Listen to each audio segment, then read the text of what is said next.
Alrighty, welcome back. So in this video we're going to talk about the content aware fill.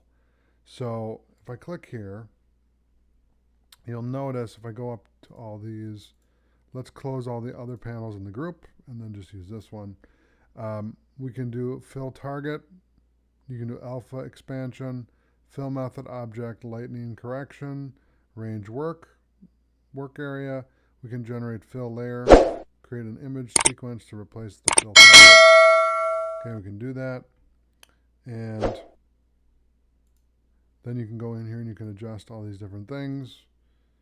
Okay, light correction, object, strong, subtle, and moderate. And there you go. Okay, so I'll delete that. That's the content aware fill panel. Thanks for watching, and I'll see you in the next video.